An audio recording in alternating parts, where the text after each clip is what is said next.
मुख्यमंत्री अरविंद केजरीवाल के लिए आज फैसले का दिन है और बड़ा दिन है क्योंकि अब से आधे घंटे के बाद सुप्रीम कोर्ट शराब घोटाले में अरविंद केजरीवाल की अर्जी पर फैसला करेगा। फैसला सुरक्षित रख लिया गया था और आज फैसला सुनाया जाएगा। अरविंद केजरीवाल की ईडी केस में पहले ही जमानत हो चुकी है। जमानत सर्वोच्च अदालत से उनको मिली है और अब सीबीआई केस में बड़े फैसले का दिन है। शराब घोटाले में ईडी ने अरविंद केजरीवाल को 21 मार्च को गिरफ्तार किया था। अरविंद केजरीवाल ने सीबीआई की इस गिरफ्तारी को अवैध बताया है, जमानत की मांग की है। 1 अप्रैल को अरविंद केजरीवाल को जेल जाना पड़ा था और ईडी केस में 12 जुलाई को उनको जमानत मिल गई थी, लेकिन फिर सीबीआई की गिरफ्तारी के कारण जेल से रिहाई नहीं हुई। आज सीबीआई केस में उनकी बेल पर फैसला आ सकता है कि बेल मिलेगी या नहीं। आपको बता दें कि सीबीआई ने इस मामले में अरविंद केजरीवाल को बेल देने का विरोध किया है। साथ ही साथ उन्होंने कहा कि गिरफ्तारी जायज भी है और साथ ही साथ सीबीआई का कहना है कि अरविंद केजरीवाल लगातार सहयोग नहीं कर रहे हैं, गुमराह कर रहे हैं। वो बाहर आते हैं तो जो गवाह है उन पर इसका सीधा सीधा असर पड़ेगा। गिरफ्तारी नियमों के तहत हुई है, कोर्ट के आदेश के बाद हुई है।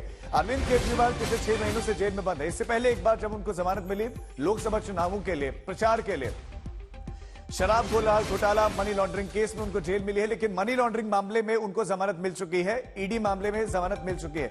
अब जस्टिस 2 हैं, जस्टिस सूर्यकांत और उज्जवल भुइयां, 2 जस्टिस इस मामले में फैसला सुनाएंगे। यानी कि 2 जस्टिस हैं जिन्होंने इस मामले को सुना है और फैसला सुरक्षित रखा है। दोनों ही जजों की बेंच जमानत पर फैसला सुनाएगी और 10:30 बजे का समय बताया जा रहा है जब इस मामले को लिस्ट किया गया है। इनके सबसे पहले इस पर फैसला आ सकता है और बेल पर आज फैसला होगा।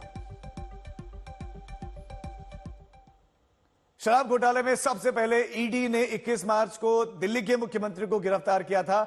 1 अप्रैल को वो ईडी की हिरासत में रहे, फिर उसके बाद उन्हें जेल भेजा गया, जबकि 10 मई को चुनावों की वजह से उनको अंतरिम बेल मिल गए। ईडी केस में सुप्रीम कोर्ट से 12 जुलाई को अरविंद केजरीवाल जमानत पा चुके हैं, लेकिन सीबीआई केस में उनको बेल का इंतजार है।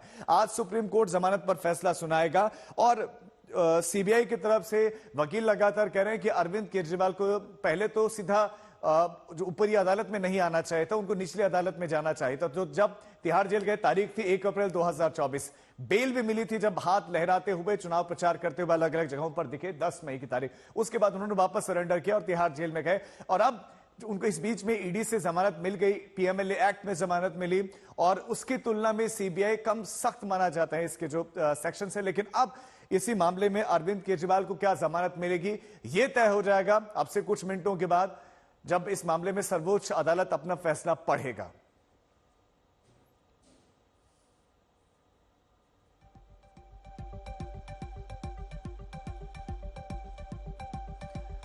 अब हमारे संवाददाताओं का रुख करते हैं। 3 संवाददाता इस खबर पर ज्यादा जानकारी के साथ जुड़ गए हैं। संजय शर्मा सुप्रीम कोर्ट में हर एक गतिविधि के बारे में आपको बताएंगे। हमारे साथ सुशांत मेहरा भी जुड़ गए हैं जो आम आदमी पार्टी के दफ्तर में है, और पंकज भी हमारे साथ हैं जो इस वक्त मनीष सिसोदिया के आवास के बाद मौजूद है। सबसे पहले संजय, आपके पास आते हुए 10:30 बजे सीधा फैसला सुनाया जाएगा।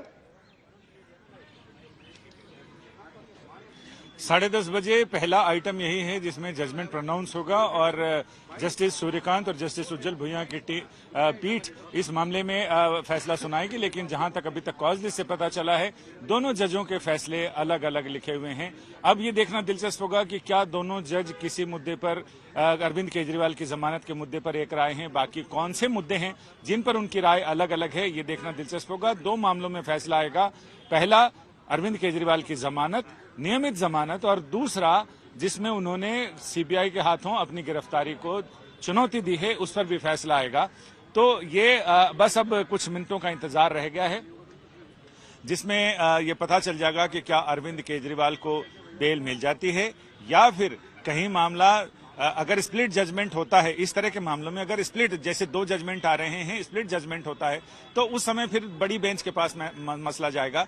लेकिन पहले हमें देखना होगा कि दोनों के जजमेंट में आखिर किन किन मुद्दों पर मतभेद हैं और किन किन मुद्दों पर मतैक्य है, तो ये देखना दिलचस्प होगा। तो बस हम इंतजार कर रहे हैं उसी का, जिसमें अरविंद केजरीवाल के बाहर आने का ताला तो खुल चुका है, लेकिन क्या कुंडी भी सरक जाएगी नीचे, ये देखना दिलचस्प होगा। क्या कुंडी भी खुल जाती है? अगर कुंडी खुल जाती है उसके बाद दरवाजा खुलेगा। और इस सवाल के साथ कि अगर दोनों ही जजेस का अलग अलग मत रहता तो उस परिस्थिति में क्या होगा, लेकिन एक बार आप दफ्तर में किस तरह की हलचल है, सुशांत का रुख कर लेते हैं। सुशांत, बड़ा दिन है आम आदमी पार्टी के लिए, अरविंद केजरीवाल के लिए।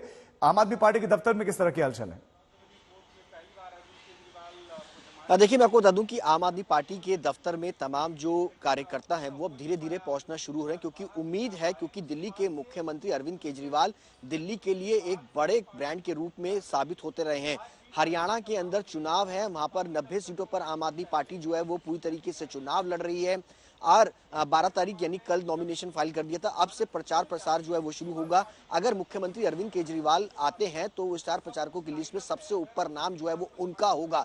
तो पार्टी को एक बड़ी उम्मीद है, क्योंकि हरियाणा चुनावों के बाद ठीक अगर कहा जाए तो दिल्ली विधानसभा का भी चुनाव होगा, क्योंकि दिल्ली विधानसभा के चुनावों में पिछले 2 बार से लगातार आम आदमी पार्टी ने जीत हासिल की है और ऐसे में अरविंद केजरीवाल का बाहर आना पार्टी के लिए एक बड़ा बूस्टर साबित होगा। मैं आपको बता दूं, पिछले दिनों जब मनीष सिसोदिया जब बाहर आए थे तो पार्टी दफ्तर से लेकर के मुख्यमंत्री आवास तक सब जगह कार्यकर्ताओं में एक अलग सा जोश जो है वो देखने को मिला था कि पार्टी में पिछले काफी लंबे वक्त से जिस तरीके से 21 मार्च को अरविंद केजरीवाल जेल में गए थे, ईडी की गिरफ्तारी हुई थी, उसके बाद से पार्टी कार्यकर्ताओं में लगातार कहीं ना कहीं एक दुख जरूर था, कि कहीं ना कहीं रोष जरूर था कि वो आखिर जिस तरीके से उनको अंदर किया गया है वो काफी गलत है और पार्टी का एक मनोबल जो है वो टूटा।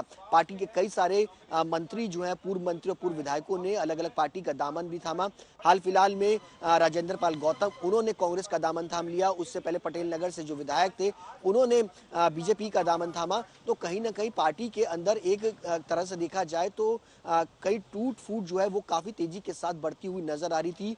कई सारे पार्षद भी जो है वो टूट करके आम आदमी पार्टी से बीजेपी में शामिल हुए। तो कहीं ना कहीं पार्टी का एक मनोबल जो है वो लगातार टूट रहा है कि अगर उनका मुखिया और मनीष सिसोदिया जब से बाहर आए तो एक अलग तरह का कॉन्फिडेंस नजर आया आम आदमी पार्टी के कार्यकर्ताओं में। और पंकज, हमने देखा कि आम आदमी पार्टी के लीडर्स लगातार कह रहे थे कि अब जब सिसोदिया बाहर आएंगे तो अरविंद केजरीवाल तो आएंगे, क्योंकि आबकारी मिनिस्टर तो मनीष सिसोदिया ही थे।